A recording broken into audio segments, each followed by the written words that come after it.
La Guerra Fría fue un periodo de miedo intenso y generalizado.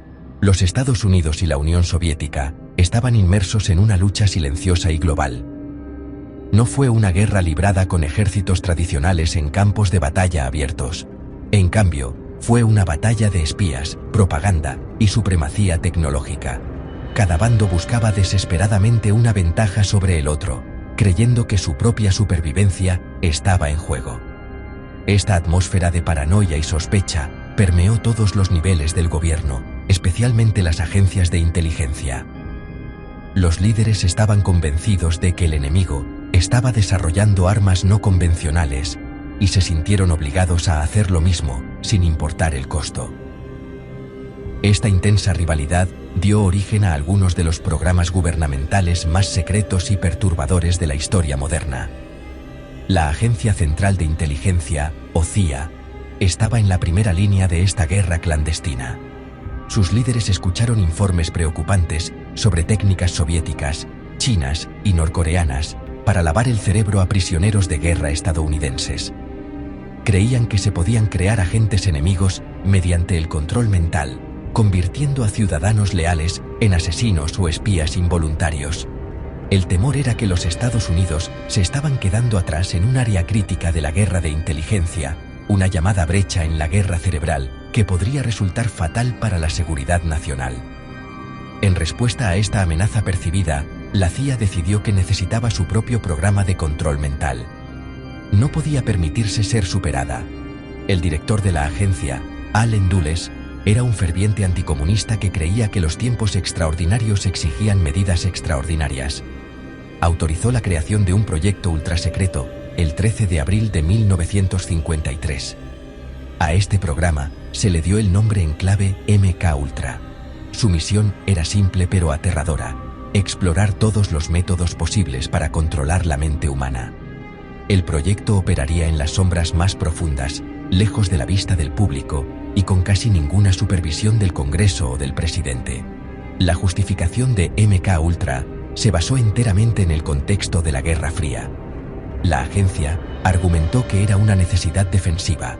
Si los comunistas podían controlar mentes, entonces Estados Unidos necesitaba entender cómo lo hacían y quizás incluso aprender a hacerlo mejor. Esta lógica permitió que el programa procediera con un sentido de urgencia y la creencia de que el fin justificaba los medios. Los límites éticos y legales que normalmente regían la investigación científica y la acción gubernamental fueron vistos como obstáculos. Para los arquitectos de MK-Ultra, la lucha contra el comunismo era una guerra total, y en la guerra total, todas las armas se consideraban válidas. El objetivo principal del proyecto MK-Ultra era nada menos que el control completo de la mente humana.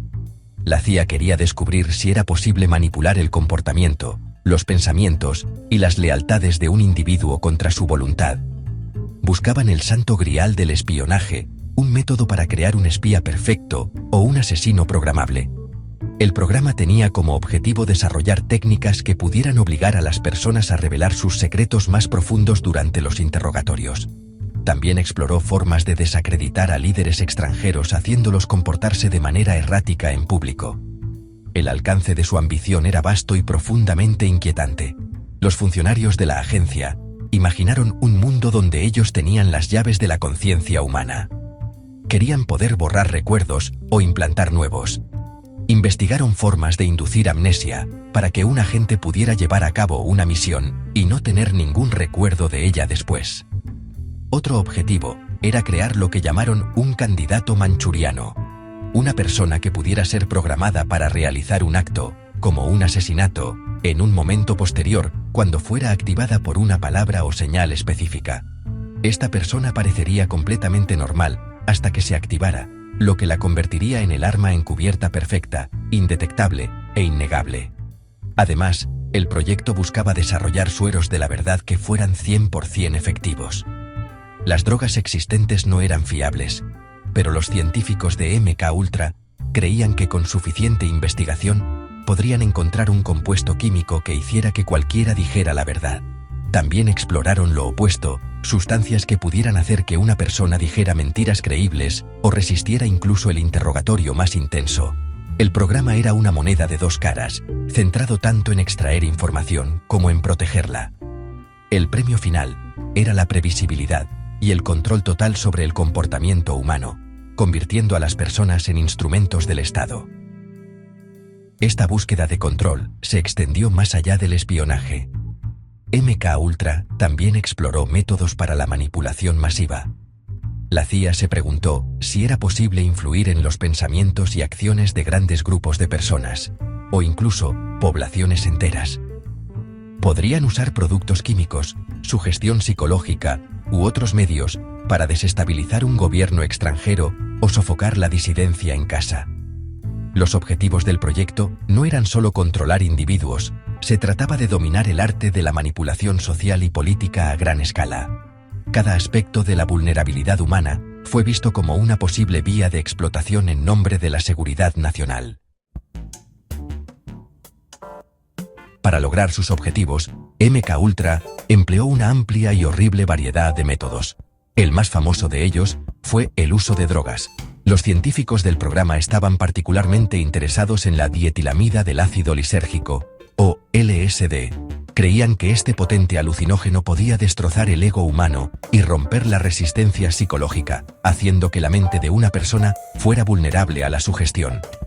Agentes de la CIA e investigadores contratados administraron LSD a miles de personas, a menudo sin su conocimiento o consentimiento. Lo probaron en sus propios agentes, en soldados, en pacientes psiquiátricos y en ciudadanos comunes, para estudiar sus efectos en el comportamiento y la conciencia. La hipnosis fue otra área clave de investigación.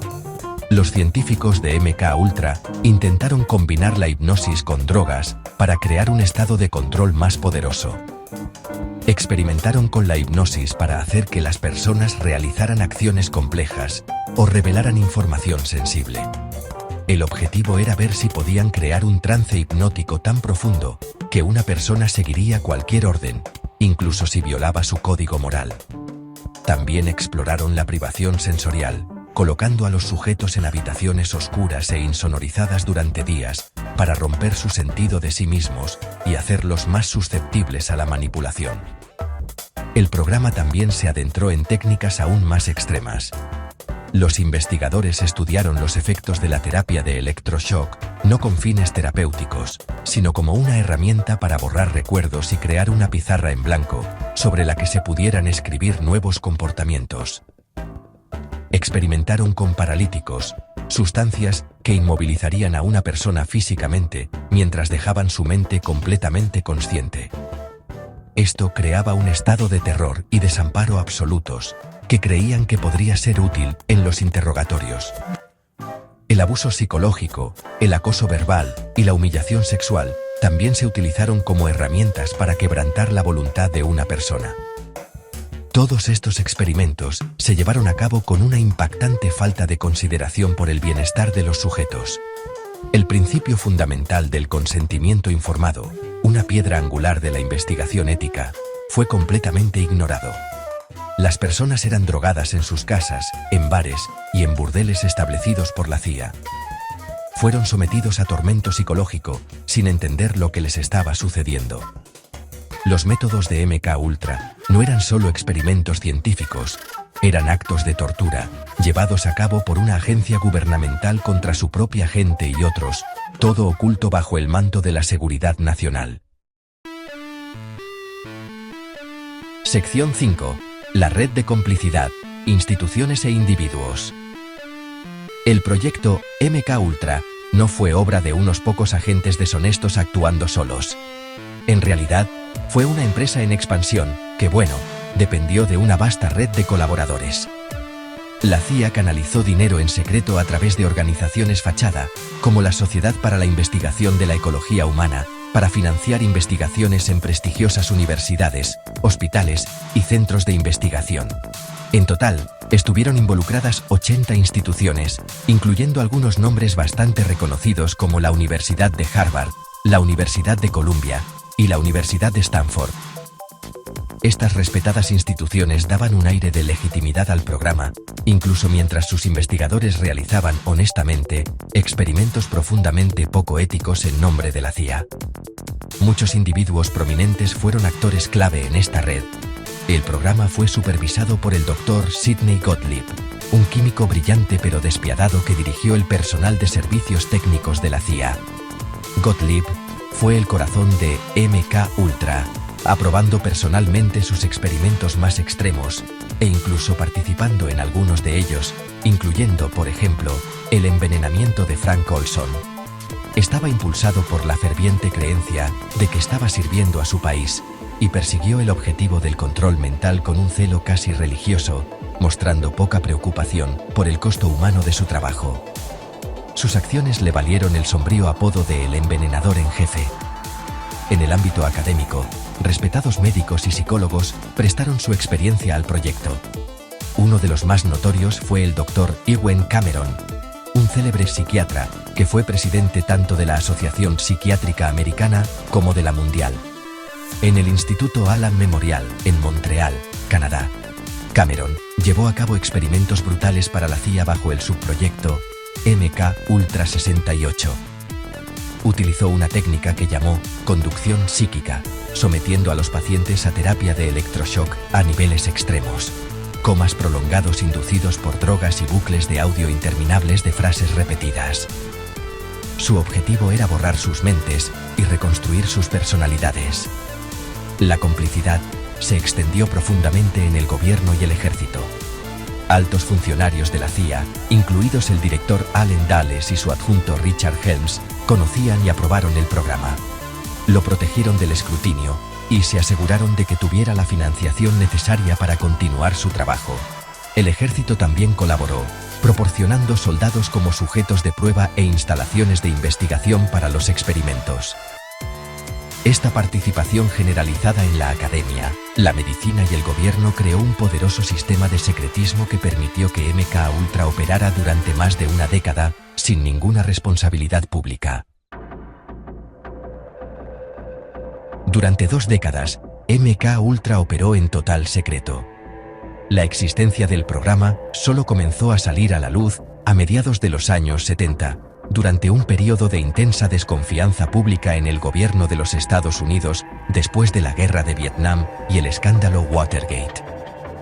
En 1974, una serie de artículos del periodista de investigación Seymour Hersh en The New York Times expusieron actividades ilegales de espionaje doméstico de la CIA. Estos informes impulsaron al Congreso a lanzar una investigación a gran escala sobre la comunidad de inteligencia.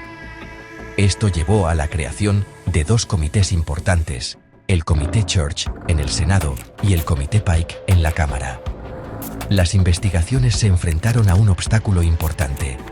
En 1973, a medida que el escándalo Watergate se profundizaba, el director de la CIA, Richard Helms, había ordenado la destrucción de la mayoría de los registros relacionados con MK-Ultra. Temía que los oscuros secretos del programa fueran expuestos y buscó borrar el rastro en papel. Sin embargo, un error administrativo salvó algunos de los documentos de la trituradora. Alrededor de 20.000 páginas de registros financieros fueron archivadas erróneamente por accidente y sobrevivieron. Aunque no detallaban los experimentos específicos, estos documentos financieros proporcionaron una hoja de ruta crucial para los investigadores, revelando los nombres de las instituciones e investigadores que habían recibido financiación de la CIA. Las audiencias del Comité Church en 1975 sacaron a la luz los horrores de MK-Ultra por primera vez. El informe final del comité describió el programa como una serie de actividades abominables que eran poco éticas e ilícitas. El testimonio de ex empleados de la CIA y los documentos supervivientes pintaron un panorama condenatorio de una agencia deshonesta que operaba sin ninguna supervisión significativa. El público estadounidense se sorprendió al saber que su propio gobierno había estado llevando a cabo peligrosos experimentos de control mental en sus ciudadanos. Las revelaciones provocaron una indignación generalizada y llamados a la reforma. Las consecuencias incluyeron demandas y pequeñas medidas de justicia para algunas víctimas. La familia de Frank Olson, por ejemplo, recibió una compensación de $750.000 del gobierno y una disculpa personal del presidente Gerald Ford. En Canadá, un grupo de expacientes del Dr. Ewen Cameron demandó a la CIA y finalmente recibió una compensación por el sufrimiento que padecieron. Sin embargo, para la mayoría de las víctimas, la justicia fue esquiva. Debido a los registros destruidos y el secreto que rodeaba el programa, a menudo era imposible probar que sus problemas psicológicos eran el resultado directo de un experimento de MK-Ultra. Muchos sufrieron en silencio el resto de sus vidas. Cuando los detalles de MK-Ultra finalmente se revelaron, la condena por parte de expertos legales, eticistas y la comunidad médica fue rápida y severa. El programa fue universalmente denunciado como una profunda violación de los derechos humanos y un abuso flagrante del poder gubernamental. Los expertos legales señalaron que los experimentos eran ilegales en múltiples frentes. Violaron las leyes de los Estados Unidos contra el asalto y la agresión, así como los códigos de conducta internacionales establecidos después de la Segunda Guerra Mundial. El Código de Nuremberg, creado en respuesta a los experimentos médicos nazis, exige explícitamente el consentimiento voluntario e informado de los sujetos humanos, un principio que MK-Ultra ignoró sistemáticamente. Los eticistas y profesionales médicos quedaron horrorizados por la complicidad de médicos y científicos. Los experimentos representaron una traición completa al juramento hipocrático, que ordena a los médicos no causar daño. En lugar de curar a los pacientes, médicos como Ewen Cameron usaron sus conocimientos médicos para infligir un inmenso sufrimiento. La participación de respetadas universidades y hospitales empañó la reputación de toda la comunidad científica. El escándalo forzó un doloroso ajuste de cuentas dentro de estos campos, lo que llevó a pautas más estrictas y comités de supervisión para asegurar que tales abusos nunca volvieran a ocurrir bajo el pretexto de una investigación legítima. Los comités del Congreso que investigaron el programa no se anduvieron con rodeos en sus informes finales. El Comité Church concluyó que la CIA había mostrado un desprecio fundamental por el valor de la vida humana. Descubrieron que la agencia había priorizado sus propios objetivos institucionales sobre la ley y los derechos de los ciudadanos estadounidenses. El senador Frank Church describió las acciones de la agencia como algo sacado de una película de terror. Los informes enfatizaron el peligro del poder secreto sin control y la necesidad de una sólida supervisión del Congreso para responsabilizar a las agencias de inteligencia por sus acciones. El consenso de los expertos fue claro: no había justificación para MK-Ultra. El argumento de que era un mal necesario en la lucha contra el comunismo fue rechazado. Los críticos señalaron que el programa no solo era poco ético, sino también en gran medida un fracaso. Después de 2 décadas de investigación y millones de dólares gastados, la CIA nunca logró su objetivo de un control mental fiable. Nunca creó un asesino programable o un suero de la verdad perfecto. Todo lo que produjo fue un rastro de vidas destrozadas y una profunda mancha en la historia de la nación. El programa sirvió como una dura advertencia sobre la facilidad con la que la búsqueda de la seguridad nacional puede llevar a la corrupción moral. La historia de MK-Ultra se construye a partir de una colección de documentos clave y una cronología de eventos cruciales. El programa fue sancionado oficialmente por el director de la CIA, Allen Dulles, el 13 de abril de 1953. Esta fecha marca el inicio formal del proyecto de control mental a gran escala de la agencia. El memorando inicial que autorizaba el programa otorgó a su jefe, Sidney Gottlieb, un poder y una autonomía extraordinarios, permitiéndole operar con un papeleo mínimo y fuera de los canales habituales de aprobación gubernamental. Este secretismo administrativo fue esencial para que el proyecto funcionara sin interferencias durante tanto tiempo. Un evento crítico en la historia del programa fue la muerte de Frank Olson, el 28 de noviembre de 1953. Olson, un científico de la CIA, cayó desde la ventana de un hotel solo 9 días después de haber sido drogado secretamente con LSD. Su muerte fue una señal temprana y trágica de la imprudencia del programa. Durante años, la verdad fue encubierta, pero el caso se convertiría más tarde en uno de los ejemplos mejor documentados del costo humano de MKUltra. Sirvió como una prueba irrefutable para los investigadores cuando finalmente comenzaron a investigar las actividades de la agencia 2 décadas después, un caso concreto de una vida perdida directamente debido a los experimentos. La orden de destruir los archivos de MKUltra en 1973 por el director de la CIA, Richard Helms, es otro momento crucial. Este acto de destrucción fue un intento deliberado de enterrar la evidencia y evitar la rendición de cuentas. Sin embargo, el posterior descubrimiento de aproximadamente 20.000 páginas de registros financieros supervivientes en 1977, después de una solicitud de la Ley de Libertad de Información, fue un gran avance. Estos documentos, aunque incompletos, proporcionaron a los investigadores y al público una prueba innegable del alcance del programa, enumerando las instituciones y los investigadores participantes. Se convirtieron en la base de gran parte de lo que sabemos sobre MKUltra hoy. Finalmente, los informes emitidos por los comités del Congreso a mediados de los años 70 sirven como los registros oficiales más importantes. El informe del Comité Church de 1975 y la audiencia del Senado de 1977 sobre el proyecto MKUltra, presidida por el senador Ted Kennedy, documentaron oficialmente la existencia, los métodos y los abusos del programa. Estos documentos, basados en testimonios y los registros supervivientes, son la admisión gubernamental definitiva de lo que sucedió.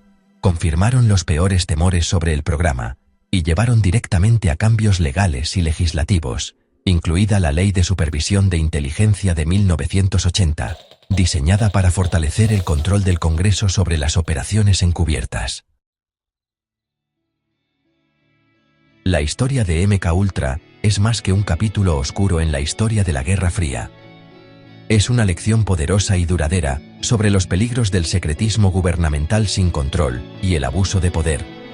El programa demuestra cuán fácilmente un clima de miedo puede usarse para justificar acciones ilegales, poco éticas y profundamente inhumanas.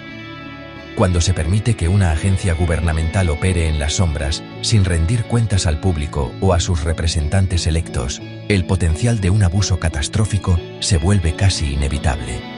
Recordar MKUltra es esencial para mantener una ciudadanía vigilante y escéptica. El legado del programa es de profunda desconfianza. Destruyó la fe que muchas personas tenían en su gobierno y en instituciones como la medicina y la ciencia. La revelación de que médicos y universidades colaboraron con la CIA para torturar personas creó una herida que nunca ha sanado por completo. Este legado de precaución ha dado forma a las leyes y pautas éticas modernas que rigen tanto el trabajo de inteligencia como la investigación científica. Las reglas estrictas sobre la experimentación humana y una supervisión congresional más sólida de las agencias de espionaje son resultados directos del escándalo MKUltra.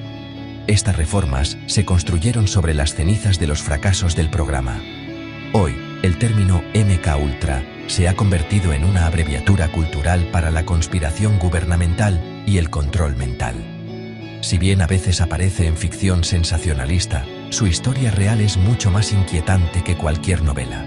Nos recuerda que las amenazas a la libertad pueden provenir no solo de adversarios extranjeros, sino también de nuestras propias instituciones. La historia de Sidney Gottlieb, Ewen Cameron y las innumerables víctimas anónimas sirve como una advertencia permanente contra la creencia de que una causa noble puede justificar medios monstruosos. Demuestra que incluso en una democracia, los individuos con poder pueden cometer actos terribles en nombre del Estado. Por lo tanto, la razón más importante para mantener viva la memoria de MKUltra es evitar que la historia se repita. Cada nueva generación debe aprender sobre los abusos del pasado para reconocer las señales de advertencia de su regreso. Los principios de transparencia, rendición de cuentas y respeto por los derechos humanos son frágiles. Deben ser defendidos activamente. Las víctimas de MKUltra, a quienes se les robaron sus mentes y sus vidas, no pueden ser olvidadas.